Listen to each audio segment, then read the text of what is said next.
Hey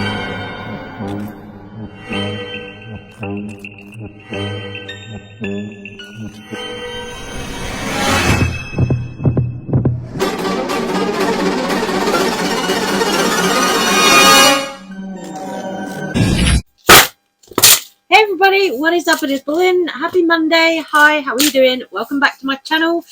Yes guys, I'm sorry I've not been on here for a few days. I took a little break because I was really down and just really kind of didn't know what to make videos on, and I was a bit kind of lost, I guess you could say. Well, maybe not lost, but a bit depressed. But I'm back now and I want to make some drama videos while I do my makeup. I'm back, of course, so I've got one side, the eye and the blush and highlighter and all that is on, so I'm going to start doing the other side while we get into a little bit of the drama. I'm also going to talk a little bit about my last video because I talked a lot about Jeffree Star, his brand ambassador program, and that video got a lot of people quite annoyed. So I want to talk a little bit about that too in this video. Bear with me and we'll get to it. All right, Miss Thing, I just reviewed the new Gucci blush. This is what it's giving. Girl, get ready. I tested it. I have a filter on so you can't see the real results, but bitch, there's a lot to say.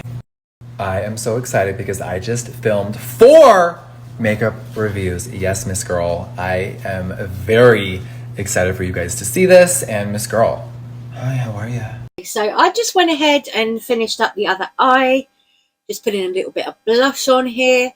But let's get back to this Jeffree Star, Shane Dawson drama that I really want to talk about because there's quite a lot to kind of go through. So I'm going to get into it.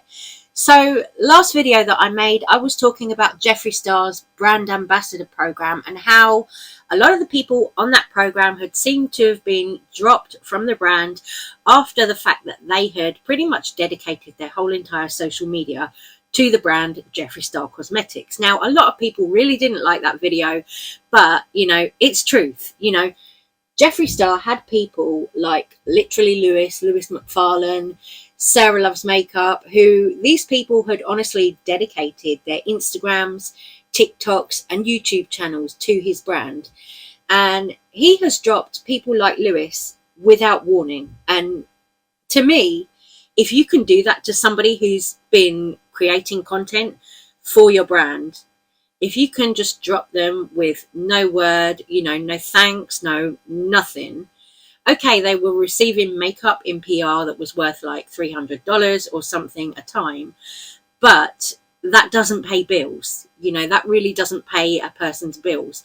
And somebody like Lewis, you know, nearly all of his YouTube videos were based on Jeffree Star Cosmetics, the brand.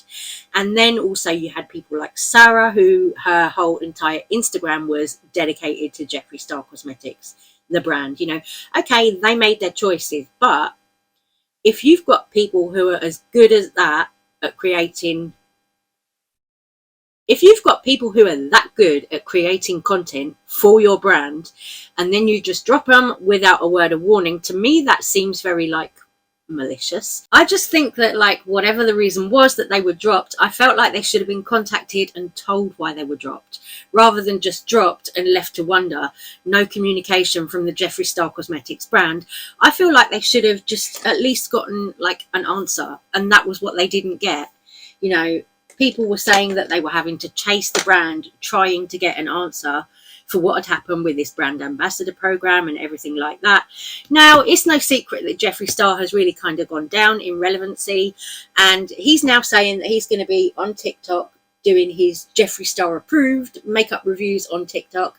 He's saying that he's going to do it once or twice a week on there instead of doing YouTube. And I'm like, okay, well, I think that it's possibly a bit late for Jeffree to go to TikTok now.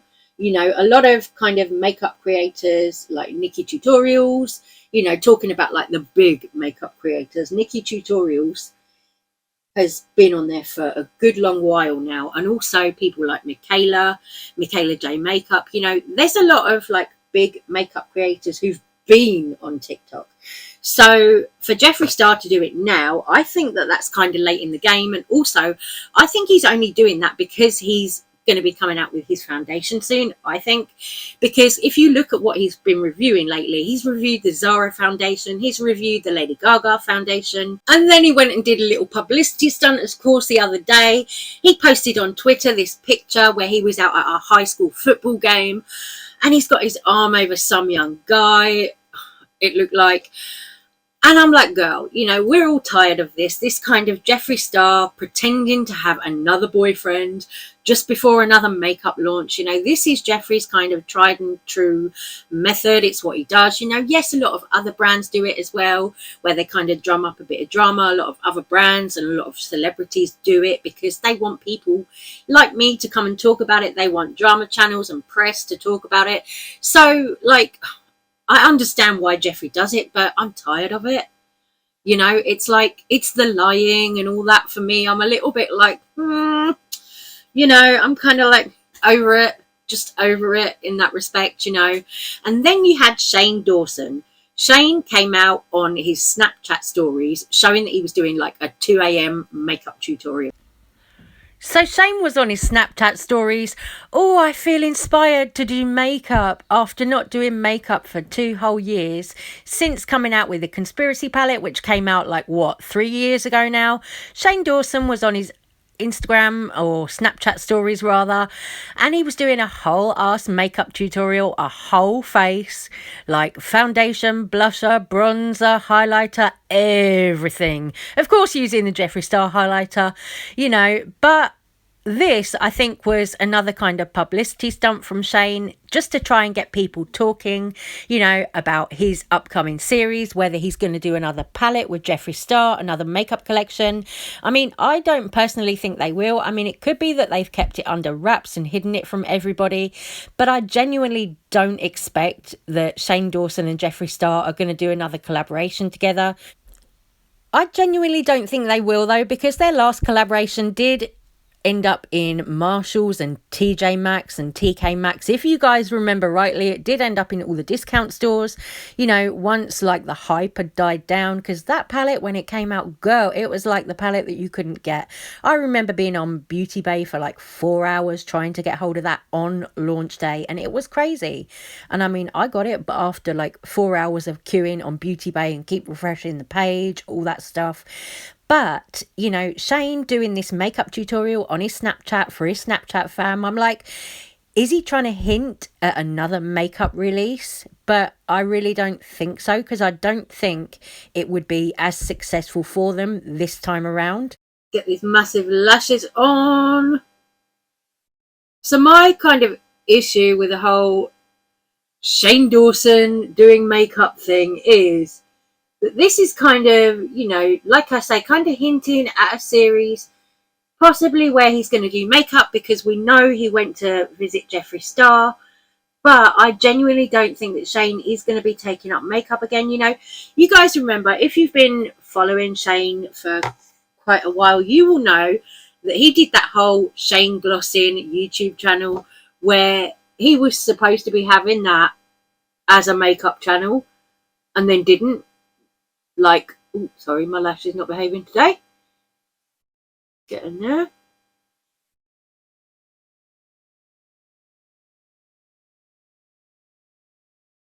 Yeah,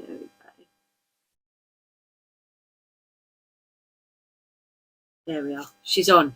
Yeah, so Shane had the whole Shane Glossing channel, which was supposed to be a new channel, which was going to be about Shane's makeup journey. You know, I was one of the people who bought the Conspiracy collection. I bought into all the hype, everything, and I was really hoping that what Shane was going to do on that makeup channel was going to be like a normal guy, trying makeup. Like, I really bought into all that with Shane, you know. I thought, here we go. He's got this makeup collection. He's going to use the Shane Glossing channel to, like, promote it and all that stuff. And then they maybe do a part 2 in the future. Who knows? You know, I thought that was what it was going to be, because there was all this promise and then just nothing, you know. Nothing. It, like, disappeared. The whole makeup channel idea, the beauty room, everything. It went, you know, like, So to me, Shane isn't somebody who's genuinely into makeup. I think he was excited doing the whole series with Jeffree Star because that was a huge project for him, like editing wise and everything else, you know. That was a huge creative project for Shane, and I think that Shane really enjoyed that. And I do think that Shane really probably found making a palette with Jeffree interesting and all of that stuff, you know. I'm not trying to badmouth Shane here, but I just think it's funny how it was all this, oh, I'm into makeup, I'm into makeup. And then suddenly, after their palette launched, oh no, actually, I'm not going to do a makeup channel. I'm not going to do any of that. You know what I mean? So were we duped? Yeah, we kind of were, right? We kind of were duped by Shane Dawson saying that he was going to get into makeup and all that stuff, you know. And I'm not mad. I'm not mad at Shane Dawson, you know. I'm not hating. But it would have been nice, you know, as somebody who loves makeup, it would have been nice to see Shane Dawson as like a regular guy, you know, who's not like the typical kind of beauty guru, doing makeup on himself and his friends and having a laugh, you know, and bringing the fun back into the beauty community. I think that would have been really, really nice. But instead, oh no, you know, none of that happened. He just kind of dropped the ball. You know, and I think that could have really been something amazing. That could have really been something that was good, that actually injected some life and some fun back into the beauty community. Sad that it never materialized. And the last little thing that I'm going to add into this video before I go on this one is I'm going to talk a little bit about some drag drama that I found on Twitter, because it's not really something that I see people talk about a lot. And, you know, I think that's something that maybe makes my channel a little bit different, because I don't talk about like the typical kind of RuPaul's Drag Race drama, but I find kind of smaller things sometimes, or not smaller things, but I find different things that aren't, you know, drag race queen related or whatever. So sadly the other day, a drag queen in Philadelphia passed away mid-performance. Now I'm going to pop a article up here so you guys can see what I'm talking about. If you want to go ahead and read this article for yourselves, please do. Drag queen in Philadelphia passed away, and somebody called Head of Lettuce decided to take her passing and make like an inappropriate joke out of it, saying, oh well, I hope she made good tips. And like, girl, come on, you know. I went to bed one night and the name popped up in my head, and I told a friend about it, and I said, oh my god, I had this great drag name in my head, Head of Lettuce. And she said, oh, that name stinks, don't use it. And I said, well, I think it just stinks enough that, and it does, because people never forget it. When people say, oh, I love you, you're my favorite drag queen, Head of Lettuce. And I'm like, listen, asshole, my name isn't hyphenated. You know, it's not like Sarah Jessica Parker. It's Head of Lettuce with 2 D's and 2 A's. You know, woo. I will cut you, bitch! Why do I do drag? Because I have no other skills anywhere else in my life. If I can only type. So a lot of other drag queens on Twitter decided to actually call Head of Lettuce out for this and be like, no, girl, what are you doing? You know, it's not appropriate for a white drag queen to make jokes about a black transgender woman who was performing on stage, passed out, you know, whatever, and unfortunately lost her life mid-performance.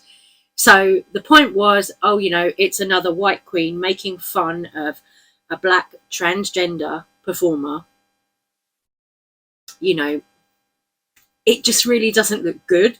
And, you know, I know it's kind of a downer to come and talk about these things, but it is something that I want to include in this video, just because, you know, I shared the GoFundMe the other day on my community tab, and I think it's important to mention this at least, you know, because it is crappy behaviour, you know, on behalf of Head of Lettuce. You know, Head of Lettuce and people like Bitter Betty were chiming in saying, oh, well, if you're a drag queen, you should be able to take a joke, you know, that's kind of like a poor taste joke.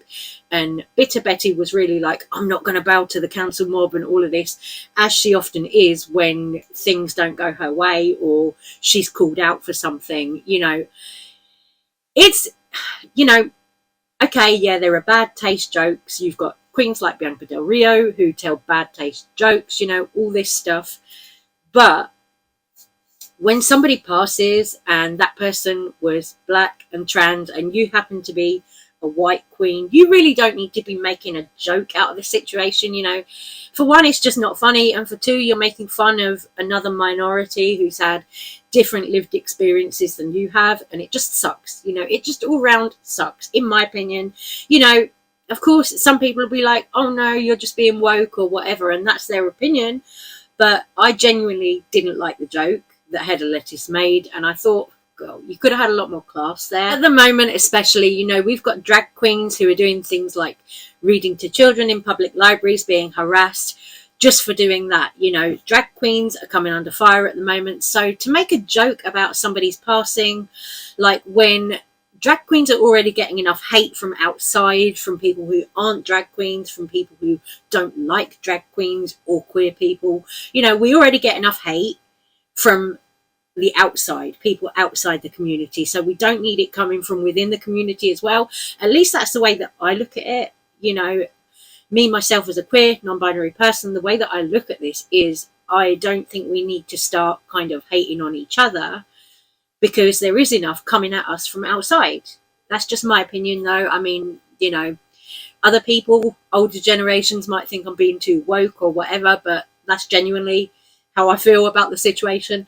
So, you know, I did share Valencia Prime's GoFundMe on my community tab. So if you guys want to read about it or want to donate, that is up there for you. So I'm going to leave this video right here. I'm going to say, take care, stay safe, stay well. I love you guys so much. Thank you for watching. And I'll see you guys soon on the next one. More drama to get into. Bye, guys.